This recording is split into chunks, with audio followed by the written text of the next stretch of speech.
Greetings everyone, here's Lodrik again, and this is the game War in the Pacific, Advanced Edition. This is my play-by-email match against Xargun. He is Allied Commander, and for me it is the Empire of Japan.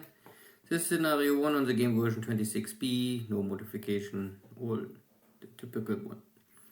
And today I take without a fight Rangoon. So I took already Clarkfield, Rangoon, all of Malaya, New Caledonian, and here's a smaller cargo ship near Auckland, and I intercepted. Good thinking. So in the first 4 weeks of the war, the first months of the war, I achieved already to conquer, take over many important strategic positions, often with not too much resistance. So the allies are still intact. It's easy picking for me, but the question is how fast and strong is the Allied counterattack. Anyway, I arrive also at Tarakan. This stronger, I think 6-inch batteries here, but only one hit on the AP. This is acceptable. Also, landing losses are very light.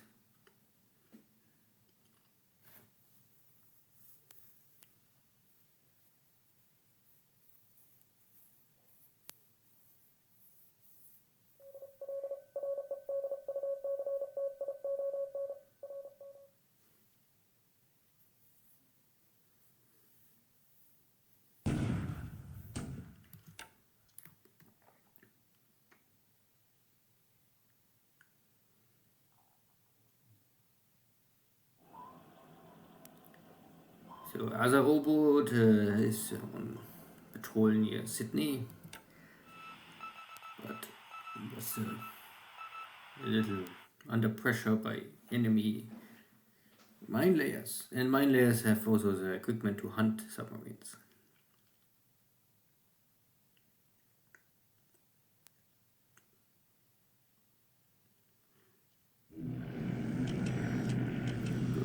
I try to slow down the retreating British forces. The damage is a secondary. Main goal is slow them down that my Burma army can maybe catch up. So sweeping the locations, bombarding Chinese ground forces. Nothing new here.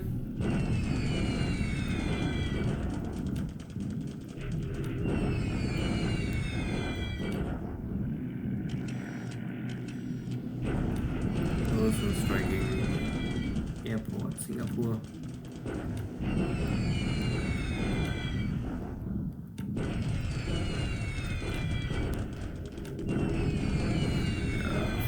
Flick kill.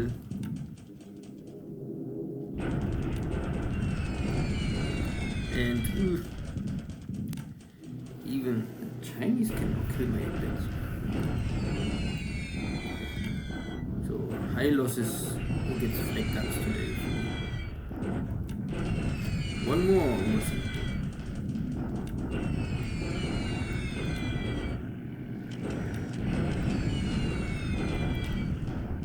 And that at 20,000 feet.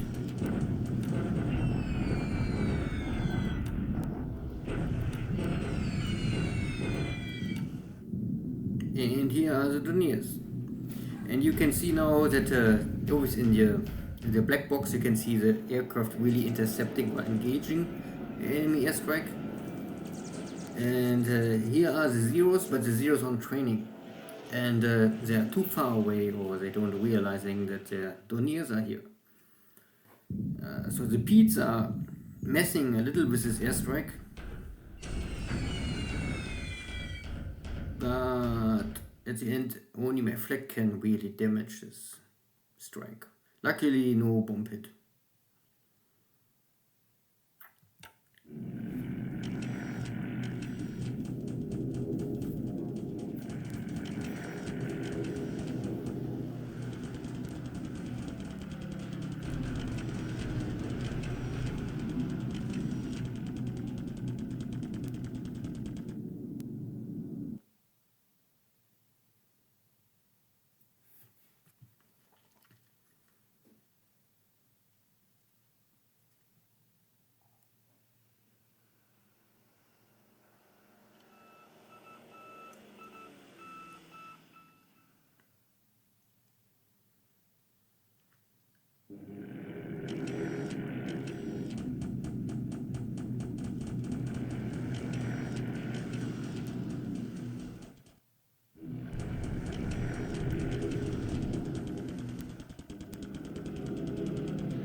This is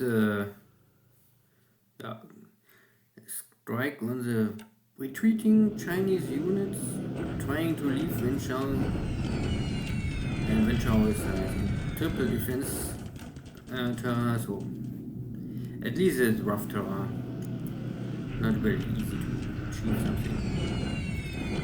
And here Xargun try to strike my ground troops. Yeah. But unluckily you can see that the bomb load is reduced. This is not by range, this must be by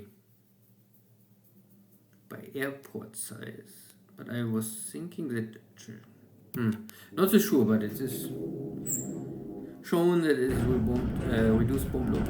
So Pete's trying again to intercept the Doniers.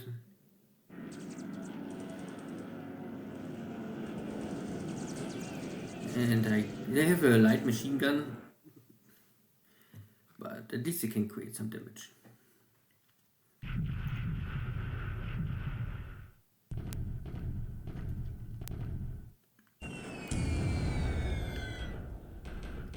And if you solo attacks have in range of even the 25mm flag of the Japanese, and it's not the best powerful gun, but for anti-torpedo or this kind of low-level attacks, they still are useful somehow. In reality, I mean, in this game, the 25mm flag of the Japanese, I think, is stronger than in reality. There are many small improvements for the Japanese to level up their fighting abilities compared to reality. But without this, it's impossible for the Japanese to achieve anything.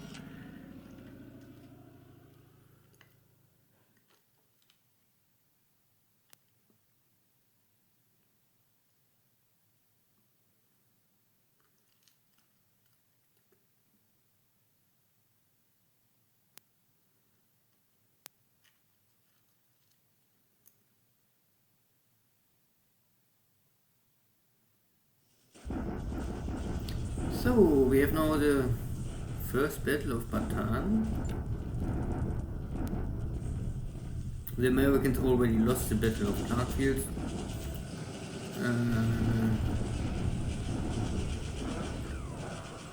But I achieve a 1-to-1 kill ratio, so it means I blow up the fort level. Nearly 2-to-1. A little unlucky. For me, it is mainly only disabled, a lot of disabled, but only disabled, and but I think like nearly, you can see nearly 200 attack value getting destroyed or is disabled now. So I need 3-4 days to recover and get the fatigue down and then strike again. My plan is 15th January be done with all operations in Luzon.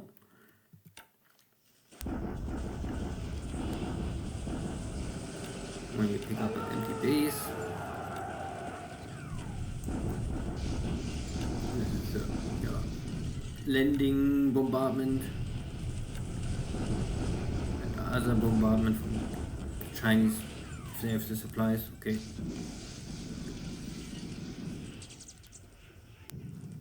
Overall, not over successful, but another day Japan is moving forward.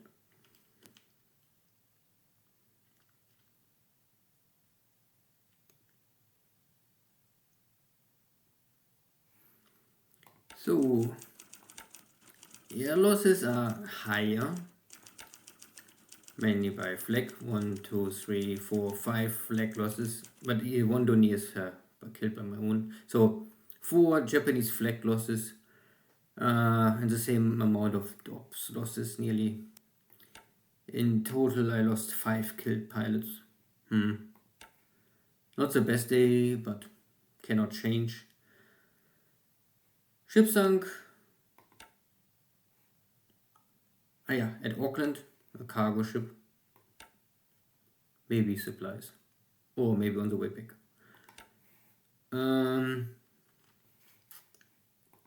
Wenzhou, the Chinese left, so I can take over the city now.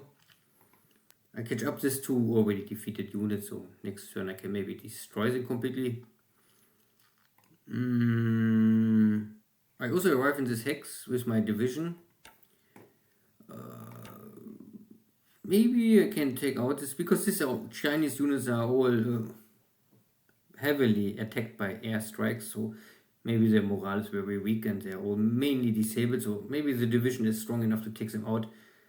The main purpose of this division is normally to block Kuelin, so that this main smaller road and the rail is not more connected to the rest. At the same time I have a double division crossing also here, simply to make sure that Changsha is not connected to the rest of the rail more.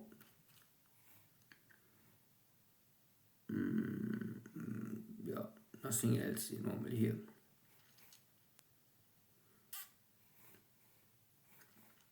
I took Rangoon, and then always the question is how much is the industry damage. In this case, nothing. Only 1 manpower, what always is. So that is because there was no fight for Rangoon, this was a simply takeover. And I arrive here in Tarakan, 100 attack value. It's the bare minimum. I hope that my cruiser bombardment, shell bombardment is enough to suppress the Dutch. The Dutch are also weak. I think with the Chinese at the same level. No. I think the Chinese are half. It's always how you calculate the victory point. So you must kill 4 Chinese fighting corps to get 1 victory point, or 2 Japanese, I think 2 Dutch. I think Malaya is the same level, but I'm not so sure. But you must only kill 1 British or 1 French, 1 American, 1 Australian to get 1 victory point. So this is why if you kill allied troops, you get easily a lot of points. And you must kill a lot of Chinese units before you are winning points. Anything else here? Not really. I have my carrier fleet here at between Brisbane, Sydney, Melbourne. I more or less patrol this east side of Australia and make it hard for Xargun to predict where I am and shut down all of the 3 main ports. So the only port of Australia is easily to use is now Perth. Perth is out of range for me. So long I don't have Surabaya, I cannot really do anything against Perth. I have here some submarines on positions, moving around, trying to intercept incoming ships to Auckland, Wellington, Dunedin. These are the main 3 ports, I think, for New Zealand. And if New Zealand is also not easy to sail, then plus this carriers are making patrol. It's east side of Australia, and it's very hard to reinforce Australia. And I think Australia is dependent on oil or fuel. There is a lot of heavy industry, but nearly no oil in Australia. So this heavy industry will sooner or later then stop working. But of course, if you can really completely cut off Australia of fuel, in maybe 1 or 2 months. I don't know how much fuel is at the start of Australia. So, anything else? Not really. Marshall Islands, no activity. Good. See you next time. Take care. Bye bye.